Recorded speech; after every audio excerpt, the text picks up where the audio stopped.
আপনাদের সকলকে আমার আইসিডিএস হেল্প জোনে স্বাগত। আজকের যে বিষয় নিয়ে আলোচনা করব, আপনারা জানেন যে আগস্ট মাসের ফার্স্ট উইক আপনাদের বিশ্ব স্তন্যপান সপ্তাহ পালন করতে হয়, অর্থাৎ ওয়ার্ল্ড ব্রেস্ট ফিডিং উইক 2026 এখানে দেখতে পাচ্ছেন। তো সেই মতোই কিন্তু 1 তারিখ থেকে শুরু হয়েছে। যেহেতু আজকে শনিবার, আজকে আপনাদের সেন্টারে পালন করার কথা ছিল, যেহেতু আমি ভিডিওটি লেটেই দিচ্ছি আপনাদেরকে। এখানে দেখতে পাচ্ছেন 1 তারিখে বলা রয়েছে এগুলো প্রত্যেকটা যে আপনাদের অ্যাক্টিভিটি আছে সেগুলো সেন্টারেই করতে হবে। এবং এই যে বিষয় রয়েছে, একজন গর্ভবতী মহিলা থেকে শুরু করে অ্যাডোলেসেন্স গার্লস যারা রয়েছে বা প্রসূতি মা যারা রয়েছে তাদেরকে নিয়েই আপনাদের কিন্তু এই যে অ্যাক্টিভিটি রয়েছে সেগুলো করতে হবে। তো এখানে দেখতে পাচ্ছেন আমি পরপর বিষয়গুলো নিয়ে আলোচনা করব। আপনারা চেষ্টা করবেন প্রত্যেক দিন সেন্টারে পালন করা, বা আপনাদের যদি র্যালি বের করার থাকে সেগুলো কিন্তু র্যালিও করতে হতে পারে। তো সেই বিষয়গুলো আমি পরে আসছি। এখানে দেখতে পাচ্ছেন 1 তারিখের যে বিষয়টি রয়েছে, লেভেল কি রয়েছে আপনাদের সেন্টারেই করতে হবে। অর্থাৎ আপনারা এর আগে সুপুষ্টি মাস করেছিলেন বা অনেক বিষয়গুলো করেছিলেন আপনারা সেন্টার লেভেলের, সেইভাবেই কিন্তু করতে হবে। এখানে অ্যাক্টিভিটি হিসাবে অবশ্যই আপনাদেরকে যে অ্যাওয়ারনেস মিটিং, যে ব্রেস্ট ফিডিং রয়েছে সেগুলো করতে হবে, এবং তাদেরকে কোশ্চিন কিন্তু করতে হবে। অর্থাৎ এই যে স্তন্যপানের উপরে, অর্থাৎ মায়ের বুকের দুধ খাওয়ানো গুরুত্বপূর্ণ, এবং অনেকের কিন্তু ভ্রান্ত ধারণা থাকে বা ভুল ধারণা থাকে, সেগুলো আপনাদেরকে ভাঙাতে হবে। সেই বিষয়গুলোর উপরে তাদেরকে প্রশ্ন করতে হবে। বা আপনারা একটা শিশু জন্মাবার পরে 1 ঘন্টার মধ্যে বুকের দুধ খাওয়ানো কতটা গুরুত্বপূর্ণ সেই বিষয়গুলো কিন্তু আপনাদেরকে জানাতে হবে। তো এখানে ডিটেলস রয়েছে। এখানে যে বিষয় নিয়ে আলোচনা করতে হবে সেটা হচ্ছে বাচ্চাদের জন্য বুকের দুধ কেন জরুরি, অর্থাৎ একটি শিশুর জন্য 0 থেকে 6 মাসের যে শিশুরা রয়েছে তাদের কেন মায়ের দুধ খাওয়ানো খুবই জরুরি সেই বিষয়টি নিয়ে আলোচনা করতে হবে। কিসের জন্য তারা খাওয়াবে সেই বিষয়টা আপনারা তুলে ধরবেন। এবং প্রথম 6 মাস শুধুমাত্র বুকের দুধ, অর্থাৎ প্রথম 6 মাস শিশু জন্মগ্রহণ যেদিন করবে 0 থেকে একদম 6 মাস শুধুমাত্র মায়ের বুকের দুধ খাবে, অন্য কোনো কিছু কিন্তু খাবে না, বাইরেকার 1 ফোঁটা জলও খাবে না। সেগুলোও কিন্তু আপনাদেরকে ভালোভাবে তাদেরকে বলতে হবে। এবং তারপরে কি, স্তন্যপান নিয়ে ভুল ধারণা অনেকের থাকে, সেটা আপনাদের ভাঙাতে হবে। আরেকটি যে বিষয় হচ্ছে, যখন বাচ্চা জন্মগ্রহণ করবে 1 ঘন্টার মধ্যে তাকে কিন্তু মায়ের বুকের দুধ খাওয়াতে হবে।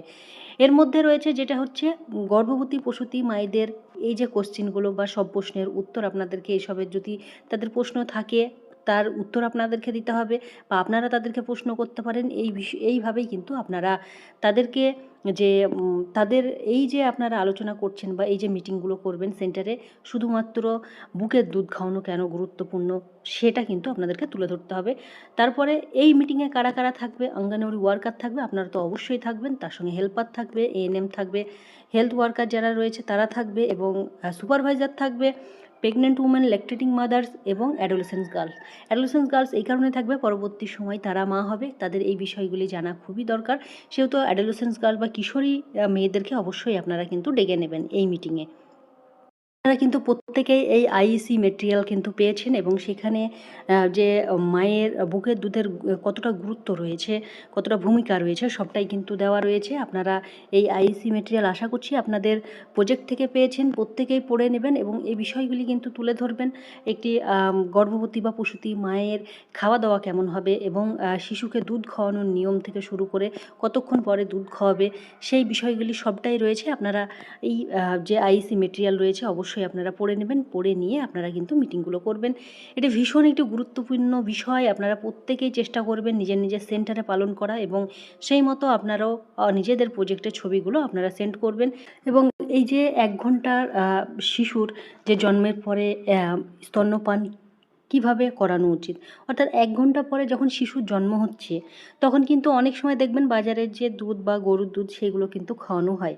তো সেগুলো না করে মায়ের দুধই খাওয়াতে হবে। অনেক সময় হয়তো যে মায়ের বাচ্চা হলো সেই মায়ের দুধ না পেলে বা পরের অন্য কোনো মা থাকলে সেই মায়ের দুধ কিন্তু শিশুকে খাওয়ানো হয়। তো এখানে দেখতে পাচ্ছেন, এখানে বলা রয়েছে, আপনারা দেখতে পাচ্ছেন যে জন্মের ঠিক 1 ঘন্টার মধ্যে স্তন্যপান কীভাবে করানো উচিত। তো জন্মের পর যত শীঘ্র সম্ভব শিশুকে দেখতে যাওয়া এবং মাকে অনুরোধ করা এবং ঠিকমতো লক্ষ্য করা। শিশুর মাথায় কি একটু পিছনের দিকে হেলে আছে, শিশুর মা কি ঠিকঠাকভাবে শুতে বা বসতে পারছে, এই বিষয়গুলি কিন্তু দেখতে হবে। কারণ আমি এই বিষয়টি এর আগেও আলোচনা করেছি। আপনারা প্রত্যেকে অঙ্গনওয়াড়ি ওয়ার্কার যারা রয়েছেন, আপনারা যেহেতু কাজ করছেন গর্ভবতী প্রসূতিদের নিয়ে, তো সেহেতু এই বিষয়গুলো আপনারা জানেন। যেগুলো আপনারা জানেন সেগুলোই তুলে ধরবেন। এখানে দেখতে পাচ্ছেন অঙ্গনওয়াড়ি কর্মীদের কখন স্তন্যপান পর্যবেক্ষণ করা দরকার, আপনারা কিভাবে যখন এই যে মা যখন বাচ্চা হওয়ার পরে নার্সিংহোম বা হসপিটাল থেকে আসছে, তখন কিন্তু আপনাকে যেতে হবে তার বাড়ি গিয়ে। আপনাদের হোম ভিজিট রয়েছে, সেই হোম ভিজিট করবেন এবং সে যে মায়ের বুকের দুধ খাওয়াচ্ছে সেটা কিন্তু আপনাকে লক্ষ্য করতে হবে ঠিকভাবে খাওয়াচ্ছে কি না। যদি ভুল পান সেটা আপনারা অবশ্যই ধরিয়ে দেবেন। কিভাবে খাওয়াতে হবে সঠিক পদ্ধতি কিন্তু আপনাদেরকে দেখাতে হবে। এবং এখানে দেখতে পাচ্ছেন কিভাবে স্তন্যপান করা দেখে বুঝতে হবে সদ্যোজাত শিশুটি অসুস্থ। অর্থাৎ একটি শিশুর দুধ খাওয়া দেখেও আপনারা বুঝতে পারবেন শিশুটি নর্মাল আছে না অসুস্থ রয়েছে, সেটা কিন্তু আপনারা বুঝতে পারবেন। আপনারা সেটাকে লক্ষ্য করতে হবে। যখন সে মায়ের বুকের দুধ টেনে খাবে তখন কিন্তু আপনাকে সেই বিষয়টাকে অবশ্যই লক্ষ্য রাখতে হবে। তারপরে দেখুন পরামর্শ কী কী দেবেন। হাসপাতালে প্রসব হলে একজন অঙ্গনওয়াড়ি কর্মী কী করবে। হাসপাতালে যদি কোনো গর্ভবতী মহিলা সেখানে বাচ্চা হয়, তাহলে আপনাদের যা করণীয় সেটাও কিন্তু আপনাদেরকে করতে হবে। সদ্যোজাত শিশুর মাকে বাড়িতে ফেরার একদিনের মধ্যে তাকে দেখতে যেতে হবে। অর্থাৎ যখনই কোনো বাচ্চা হসপিটালে বাচ্চা হবে, তখন কিন্তু সেই মা বাড়ি যখনই আসবে তার একদিনের মধ্যে আপনাকে দেখতে যেতে হবে। এবং শিশুর পরিবারটিকে হাসপাতাল থেকে কোনো বিশেষ যত্ন নিতে বলা হয়েছে কিনা সেটাও কিন্তু আপনাদেরকে জানতে হবে।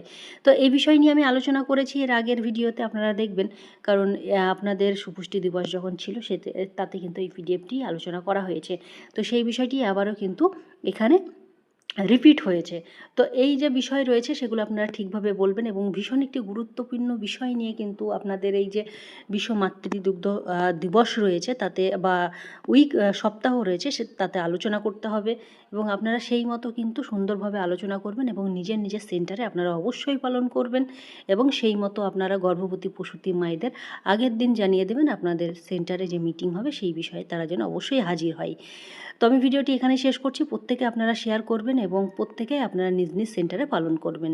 সকলে সুস্থ থাকবেন, ভালো থাকবেন। ধন্যবাদ।